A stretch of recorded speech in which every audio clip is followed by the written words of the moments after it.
President Trump, something he doesn't often do. But the 39th president is blunt in his Washington Post profile, saying, quote, "I think he is a disaster in human rights and taking care of people and treating people equal." And tonight we're learning what another president might have thought, and that's Ronald Reagan. Ronald Reagan's daughter, Patty Davis, has an opinion piece in the Washington Post titled, "My Father, Ronald Reagan, Would Never Have Stood for This." Patty Davis joins me now. Good evening to you. Thank you so much for joining us, Patty. Good evening. Thank you for having me. Absolutely. You just heard what President Carter, his comments about President Trump. Former presidents don't often speak out about the current one, the sitting president. But President Trump seems to be testing that practice. What do you think your father would have to say? I think my father would be appalled, but I think he would also be really heartbroken at where this country has come to and where we have sunk to. And I think he would be frightened at the use of the word enemy toward the media. You know, the word enemy is really a very strategic word if you think about it, because if you call someone the enemy, you've dehumanized them. You've made them into a target, really. And I think it's even broader than just calling the media the enemy. You've stoked fear in people. You've stoked fear in this country just by invoking the word enemy. I heard a quote years ago that I believe was attributed to Ceausescu, the Romanian dictator who was executed in '89. I'm not 100% positive it was Ceausescu, so don't hold me to that. But the quote was, "You can do whatever you want if you keep the people frightened enough." And I think that is the agenda of this administration. And I think my father would see it that way, because my father, unlike this president, knew history. He knew what happened in Nazi Germany. He knew what has happened historically in Russia and in other tyrannical regimes. Yeah. You know, it's interesting when you talked to us. The first time I thought about this, you know, he calls the press the enemy of the people, and then he calls Russia a competitor. Yeah. I mean, he thinks the press is worse than Russia or, you know, someone like Vladimir Putin, who's a dictator and people has people murdered in his country. And listen to the way he talks about the press. Watch this. We have a very crooked media. We're also thrilled to have a lot of the fake news media in the back. Good morning to the media, the legitimate media and the fake news media. It's time to expose the crooked media deceptions and to challenge the media for their role in fomenting divisions. A few days ago, I called the fake news the enemy of the people, and they are. They are the enemy of the people. How dangerous is this tone? I think it's incredibly dangerous because, you know, here's the thing. Donald Trump and the people around him told us what they were going to do. Steve Bannon talked about blowing things up and tearing things down and, what was it, deconstructing the administrative state or something like that. It was something, deconstructing something. They told us what they were going to do. Donald Trump stood in front of people, the press, America, and talked about how bad America was right now, and he alone could fix it. They told us what they were going to do, in the same way that in Nazi Germany, Hitler told people what they were going to do and assumed that no one was going to get in his way. And Donald Trump has assumed that no one would get in his way. And so far, if you look at the silence of Congress, he's right. What do you think about our system of go on. What do you think about the Republican Party now? Because the Republican, no one, people behind closed doors, as you know, or away from cameras or recordings, people will say, "I don't agree with this. I can't believe he's doing that," and they have disdain for what the president's doing. But no one will say it publicly. What do you think about the Republican Party now? I think it's so cowardly. It's like they all turned into eunuchs. I apologize to any eunuchs out there who are offended by that comparison, but but they really have. You know, it doesn't matter what you say behind closed doors. It matters what you say out in public to this country. That's what people elected you to do, to speak to us. There's always been tension between. And you know, go on. There's always been tensions between the presidents and the press. Your father, no exception. But you say he tried to reach compromises with the media. Explain that. Well, the example that I gave in this piece was up at his ranch. They had long lenses up on a hillside, way far away from the ranch house, but they could see actually into the ranch house. And, you know, he said, well, this is not going to do. I mean, they can't. This is really an intrusion. So we have to reach a compromise. But before they came to that compromise, he stepped outside of the ranch house, swayed like something was wrong with him, clutched his chest, and fell to the ground right? And stayed there for a couple of seconds. It felt like he was having a heart attack. And then stood up and smiled and waved at them up on the hill, right? The Secret Service was in on this prank. Otherwise, they would all have been rushed to hospitals with heart attacks or something, you know? So he did have a sense of humor about it. Yeah. But he also had enormous respect for the press. And, you know, in the Iran-Contra scandal, he initially came in front of the press, came in front of America, and said there were no arms for hostages. And I think it was like the next day that Ed Meese came to him with a document and said, actually, Mr. President, we found out there were. He went back in front of the press, I think that night. Yeah. He went back in front of the country and back in front of the media and said, I sincerely believe that I was right in what I told you yesterday, but as it turns out, I was wrong. Well, that would not happen with this administration. They'll figure out a way to say that the information you have is wrong, and they'll say the intelligence is not accurate about that. Welcome to The Lead, everyone. I'm Jake Tapper. We begin on this Friday afternoon with our politics lead, President Trump escalating his war on current and former national security officials, ones who either support or have been part of the investigation into any possible conspiracy between the Trump campaign and Russia. Before departing the White House today, Mr. Trump defending his decision to strip former CIA Director John Brennan of his clearance, and he fired back against the charge he is seeking to silence critics. Plus, he threatened to take action against others. Security clearances are very important to me. Very, very important. And I've had a tremendous response for having done that.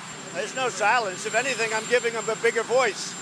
Many people don't even know who he is, and now he has a bigger voice. I think Bruce Orr is a disgrace. I suspect I'll be taking it away very quickly.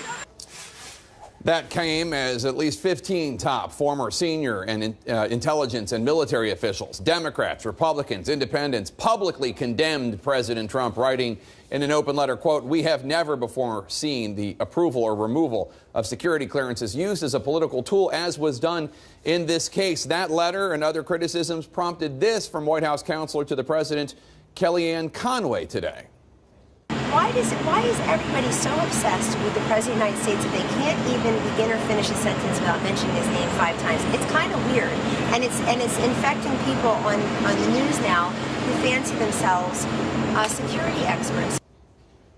Why is everybody so obsessed with the President of the United States? May I hazard a guess? Perhaps people keep talking about the President of the United States, the most powerful person on the planet, because he keeps making comments and taking actions that are shocking and unprecedented. Does that make sense?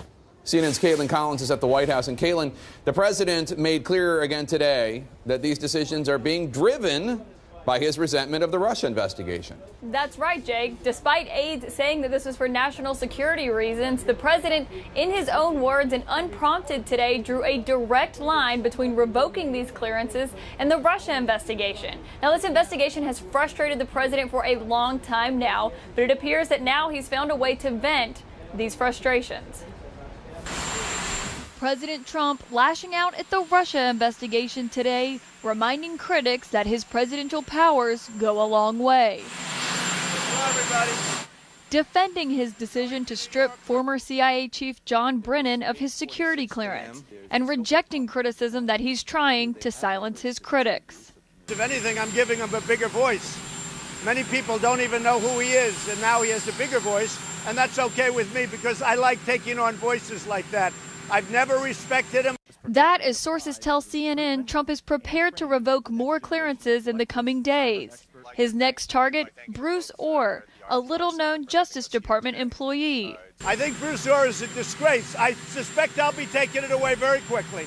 Trump has repeatedly targeted Orr because of his contacts with Christopher Steele, the former British spy who investigated Trump's ties to Russia. The Department of Justice has said Orr has no involvement with Robert Mueller's investigation. For him to be in the Justice Department and to be doing what he did, that is a disgrace. That is disqualifying for Mueller.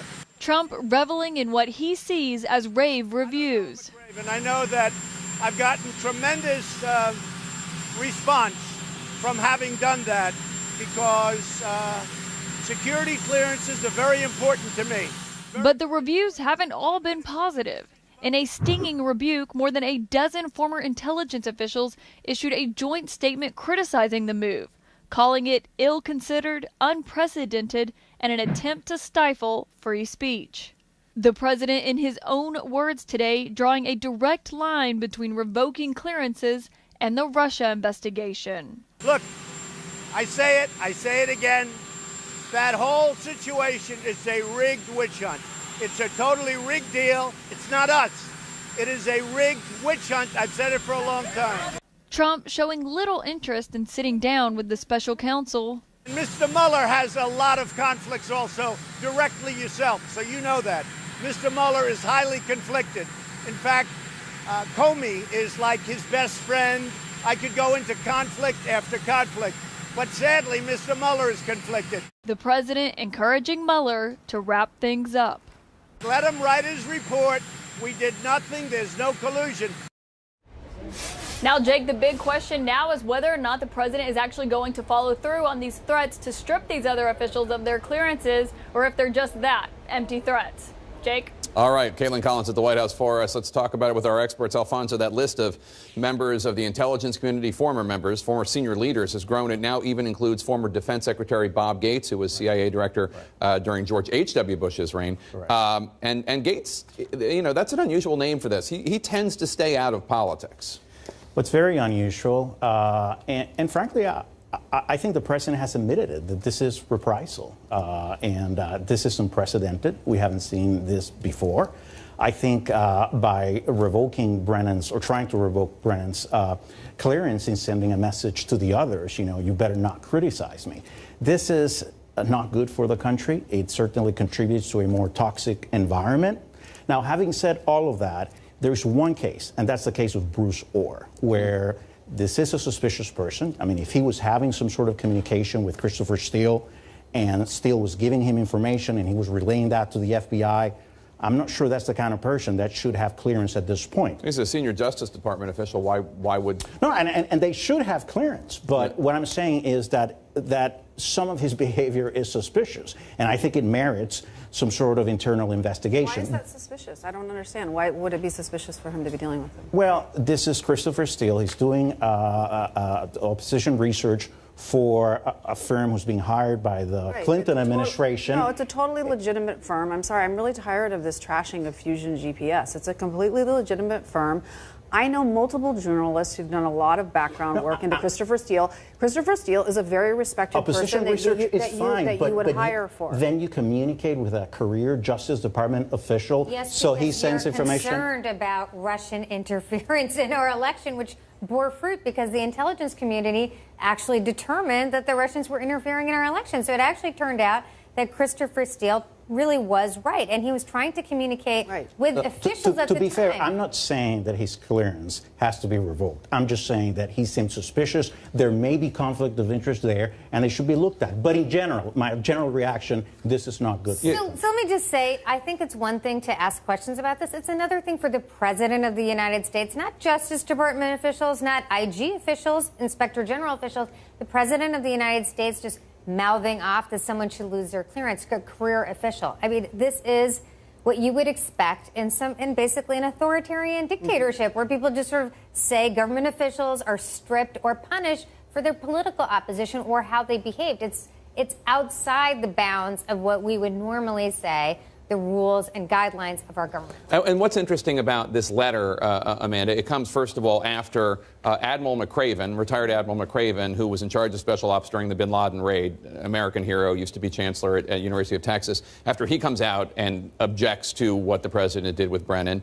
These 15 individuals, Democrats, Republicans, Independents, a lot of them clearly disagree with John Brennan and say so in the letter. They don't necessarily agree with what Brennan is out there saying, but they're concerned about the precedent. They're concerned about what President Trump is doing, not because they agree with Brennan necessarily. And yet, President Trump says that his decision to revoke Brennan's clearance is getting a tremendous response. It is getting a tremendous response, not the way that he thinks. I mean, essentially what these people are saying to the President of the United States, if you act in this manner, we no longer wish to serve you. You are losing talent. You are losing guidance. And God forbid, if something were to ever happen, Donald Trump would not have these people available to him because they say, you take away Brennan's clearance, we don't want ours. So what do you do on that day?